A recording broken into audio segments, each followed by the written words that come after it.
Saja seonggok jagung, karya W.S. Rendra.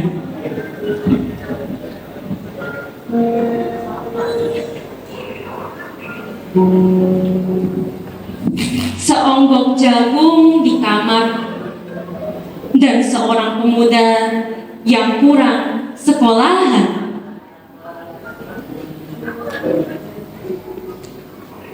Memandang jagung itu, sang pemuda melihat ladang. Ia melihat petani. Ia melihat panen. Dan suatu hari subuh, para wanita dengan gendongannya pergi ke pasar.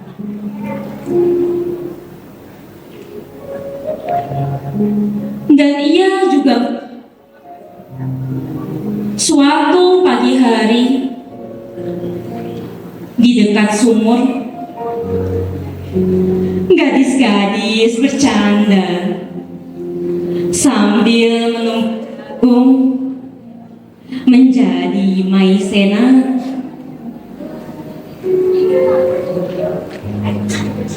Sedang di dalam dapur, tungku-tungku menyala. Dalam udara murni tercium bau kue jagung. Seonggok jagung di kamar, dan seorang pemuda. Ia siap menggarap jagung. Ia melihat kemungkinan otak dan tangan siap bekerja. Tetapi ini seonggok jagung di kamar dan seorang pemuda tamatan SMA. Tak ada uang, tak bisa menjadi mahasiswa. Hanya ada seonggok jagung di kamarnya. Ia memandang jagung itu dan ia melihat dirinya terlunta-lunta. Ia melihat dirinya ditendang dari diskotik. Ia melihat sepasang sepatu kenes di balik etalase. Ia melihat saingannya naik sepeda motor.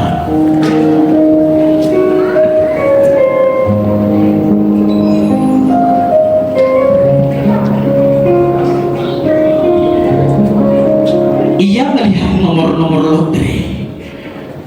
Ia melihat dirinya sendiri miskin dan gagal. Seonggok jagung di kamar tidak menyangkut pada akal, tidak akan menolongnya. Seonggok jagung di kamar tak akan menolong seorang pemuda yang pandangan hidupnya hanya berasal dari buku dan tidak dari kehidupan, yang tidak terlatih dalam metode dan hanya penuh dengan hafalan-hafalan kesimpulan, yang hanya terlatih sebagai pemakai tetapi kurang latihan bebas berkarya. Pendidikan telah memisahkannya dari kehidupan. Aku bertanya, apa gunanya pendidikan bila hanya akan membuat seorang menjadi asing di tengah kenyataan persoalannya?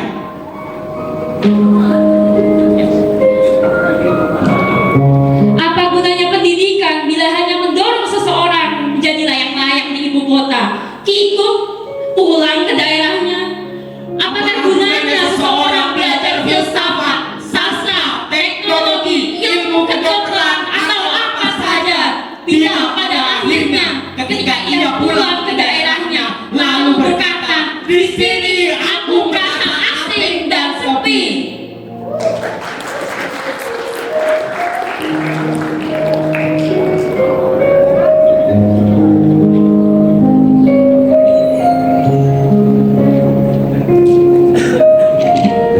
Sajak sebatang lisong, karya W.S. Rendra.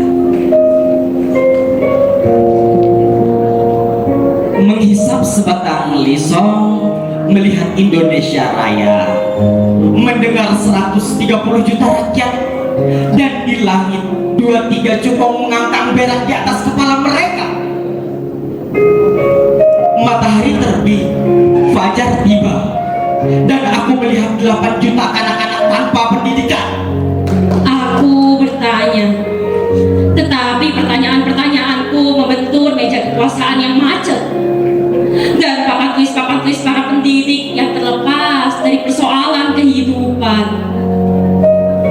8 juta kanak-kanak Menghadapi satu jalan panjang tanpa pilihan, tanpa pepohonan, tanpa danau persinggahan, tanpa ada bayangan ujungnya.